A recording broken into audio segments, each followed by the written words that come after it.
As the contest wound down, Waltrip and Tim Richmond were battling back and forth for the lead when Richmond tapped Waltrip in turn 9 and sent both cars spinning.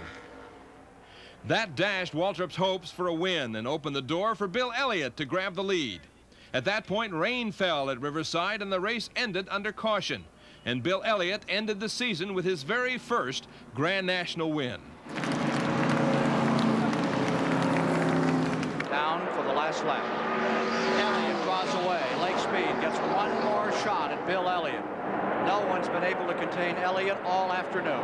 And one thing that Lake Speed didn't need was those cars running side by side with him. Of course, they were running for positions too, but he needed every clean shot that he could get to keep up with Elliott. He was not going to be able to do it. Yeah, he wanted a bit of help there, but too late now. First place, no contest given to Elliott. Battle will be for third. Lake Speed is in second. Battle will be Waltrip, Baker, Rudd trying to decide that third position. There's Lake Speed right there. In the second position, Bill Elliott is on his way to his greatest race ever. A little looseness up in turn number 3. A couple of cars all the way sideways. Here they are coming back to the line. And after dominating all day, his crew out on pit road, Bill Elliott wins the 1985 Daytona 500. So dominant was Elliott that Speed was the only other driver to finish on the lead lap. Elliott also becomes only the third driver ever to win the pole, a qualifying race, and the 500 in the same year. There's the number 9 car. It's the leader. They started out with Yarborough in the lead, and then Elliott took over. Then Elliott had problem with an oil line. He dropped 2 laps back. He drove his way back into the lead and is now the leader at the Alabama 500 at Talladega as the white flag comes out with just one more lap to go for Elliott. Well, it certainly looks like the contest is over. I've been having a watch on Elliott. He's been running at 205 miles an hour. The last sprint when he doesn't even have to go that fast. We are watching history being made here in Alabama. This is going to be the fastest 500 miles ever run. We're just over 186 miles an hour. The fastest race to this point was the 1980 Daytona 500 at 177. And Bill Elliott screams now for the checkered flag. Again, completely dominating this race. He came from behind, and Elliott wins the Alabama 500 at Talladega. Look at that machine pass under the checkered flag. And oh no, an engine, it looks like it's gone away on Cale Yarborough. And look at Elliott go down on the apron trying to get around. Bill Elliott with some very anxious moments. Fortunately for him, the entire field behind him senses the situation and let him go. Bill Elliott once again averts disaster by mere inches, and Bill Elliott is racing into the record books. Bill Elliott is going toward immortality. Bill Elliott gets the checkered flag. Bill Elliott has won an additional $1 million in 1985.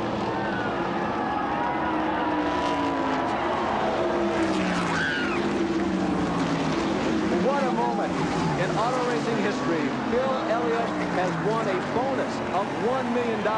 Bill Elliott, the $1 million man, how does it feel? I don't know. I think it'll settle in sometimes next week. I can't believe it. The Great American Race with another surprise right at the end. Then he might catch him yet. He's going high there as he comes off turn 3. Parsons is closing now. Parsons is reeling in. Elliott with 1 lap to go. He's 12 car lengths down as they cross the stripe. 2.5 miles remaining. Richard Petty closing in. There's Parsons in that Harry Hyde car. Moving up. Ford in first. Chevrolet in second. Pontiac in third. Daytona 500. Down to it. Final lap. Elliott staying low on the racetrack. He knows that he's just got to stay down there and hope that Benny Parsons can't catch enough draft.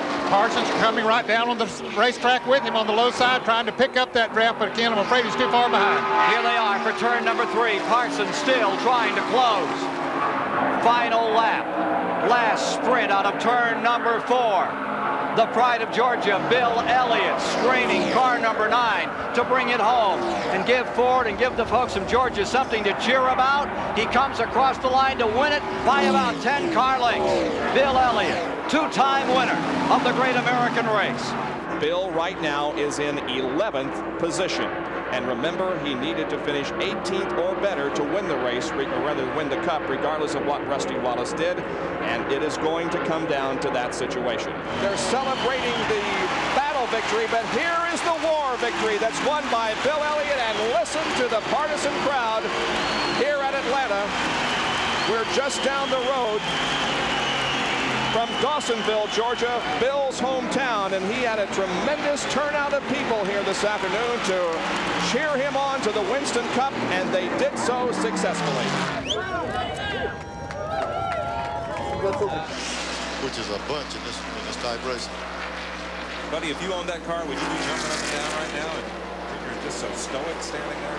I tell you, Junior Johnson's done this enough that he don't have to react. That's part of the game plan for his cars to win races. And here comes Bill Elliott, poised to win his first race for Junior Johnson, and the Budweiser Ford takes home the laurels and the winner's share of the Goodwrench 500. Let's see if Junior's smiling now. I know Bill Elliott is. Yes, sir, buddy. That's a good feeling this early in the season to get that one behind you. By 12.8 seconds over Davey Allison, Bill Elliott has conquered the Rock. And Sterling Marlin in 5th position. He can almost coast around now and make it, Terry. Yeah, if it blows up now, he can probably coast to the start-finish line. 45th annual Southern 500 comes to a close, and Bill Elliott takes the win as he waves to the crowd. And beneath that helmet, he has got to be smiling. Yeah, get that net down so you can wave to those fans. One of the most popular drivers in NASCAR, and boy, are they celebrating in the pits. He's won. Happy crew chief. Obviously very emotional, Mike Beam. They have worked so hard, and they have taken so much grief from so many people about not having this car. And listen to this crowd react to Bill Elliott. He's there. Michael is there for second.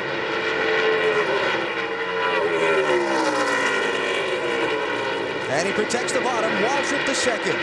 227 races ago, Bill Elliott took the checkered flag in the Southern 500 at Darlington. He's done it today at Homestead. Elliott is your winner.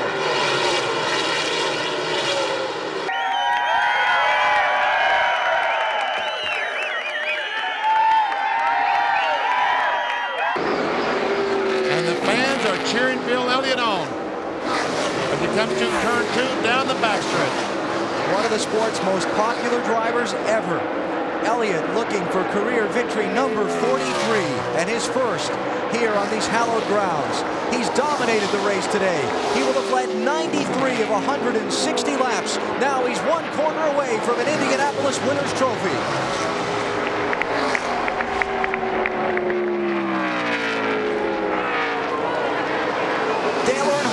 Dale Jarrett, Jeff Gordon, and now Bill Elliott joins the list of winners of the Brickyard 400 at Indy.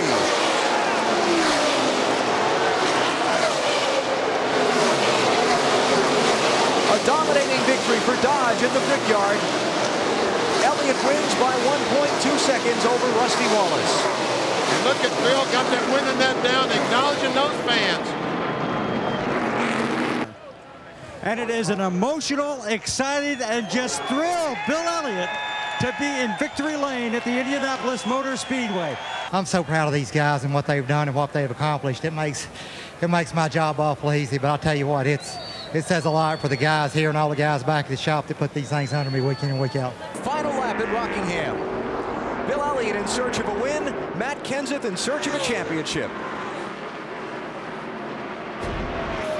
Clear sailing, Bill. Jack Roush, 1 more lap, he says. 1 more.